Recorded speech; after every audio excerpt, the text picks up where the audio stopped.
Well, the Premier of Alberta has been on a speaking tour across the country. She's trying to sell pipelines, specifically the expansion of the Trans Mountain Pipeline, which is set to run from Alberta to the Burnaby Port in British Columbia.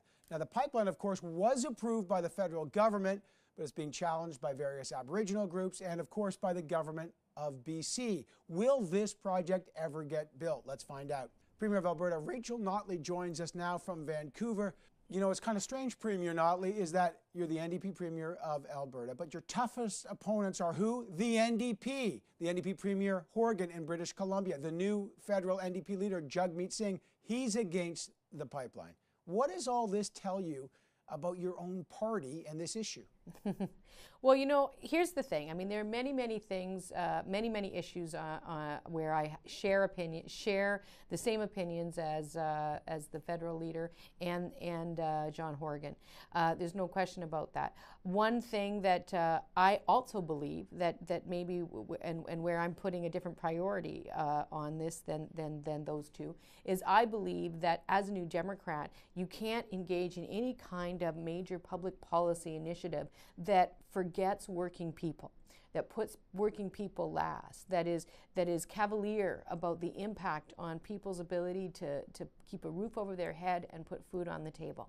And I think that view, frankly, is historic and traditionally a fundamentally important view and principle of the NDP. So there's obviously different interpretations. I guess the question is, do you think the new federal NDP leader, Jagmeet Singh, is forgetting about the worker, forgetting about, frankly, the base of that party? Has he lost focus on the working class person?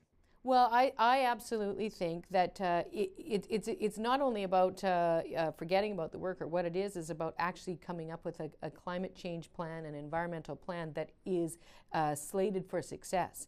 Because you can't succeed if communities are put in jeopardy, if jobs are put in jeopardy, if economic success and prosperity is put in jeopardy. And it's not necessary to put those things in jeopardy to succeed on these other matters. And so what you need to do is sort of dig in. It's hard work. You've got to do your homework, but it can be done. And that's what we're doing in Alberta. And what I will say is that, again, the decision has been taken by the federal government. So the positions of the federal leader of the NDP and even, frankly, the Premier of BC, but certainly the federal leader of the NDP are not particularly relevant to this conversation. And I would say that going forward, I hope that other members of my party will remember that other really critical component of why we are New Democrats, which is making sure that regular working families are secure and have economic prosperity. The truth is, Premier, that your political opponent in Alberta, Jason Kenney, says you haven't done nearly enough to fight for this pipeline. He's offered suggestions, tougher stances like sanctions against BC, refusing, for example, to implement the federal government's carbon tax. Will you play hardball and consider those options? Well, I think that some of the suggestions that have come from Mr. Kenney are starting to look a lot like the suggestions that come from President Trump south of the border, quite honestly. He's approaching and recommending a very isolationist view of how Alberta should engage with the rest of the country. I honestly wouldn't be surprised if he's essentially saying that what we should do is build a wall around Alberta. I wouldn't be surprised if tomorrow he comes out demanding that BC pays for it, and then the next day he'll come out and wonder why it is that we can't get the pipeline built. That kind of approach is the absolute wrong way to build a nation, and I don't think, frankly, that any Canadians and Albertans are going to ultimately embrace it, and it's not helpful and it's not practical, and I think that we're going to have more progress in the approach that we're taking. No, but Premier, his point is that he doesn't want to build a wall. He actually wants to build a pipeline. And all the talk clearly isn't getting a pipeline built.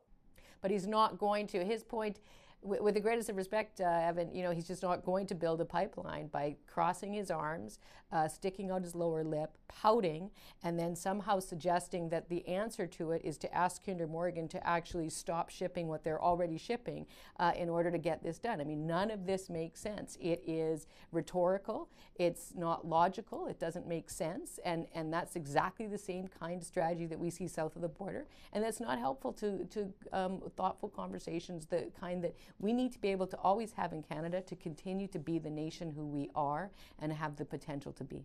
Okay, well, we'll see if the pipeline does get built with your strategy or with another one. Let's just move on to pot real quick, because the federal government wants to split an excise tax, that's a tax on the manufacture of marijuana, 50-50 with the provinces. Is Alberta into that, or do you want more money?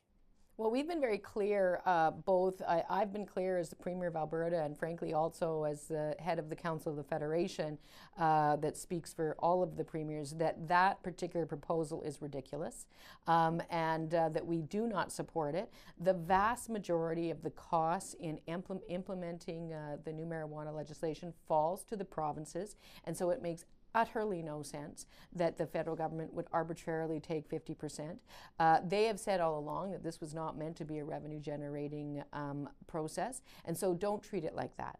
The reality is that there are a lot of costs associated with this as we work through the very long list of things that we have to do as provinces to support the federal government's decisions. We know that there are a number of costs that we're going to be struggling with. And so until that's ultimately figured out, they should be not taking any of it, quite frankly, and then we can work it out once we have a sense of how much we've had to put out for it. Okay, you want more than 50% on that. Do you actually have a number? Oh, way more than 50%. No, but Premier, do you actually have a number? Well, I mean, I'll start at 100 and we'll work back from there. I mean, the reality is, let's look at who's paying the cost, what the costs are for bringing this in, and let's figure out who's paying those bills, and you will see that the vast majority of those bills are being paid by the provinces, with some being paid by the municipalities as well, and so we have to take that into account too. But the federal government does not have a lot of costs associated with this. All right, gotta leave it there. Premier Notley, thanks so much for joining us today. Thank you.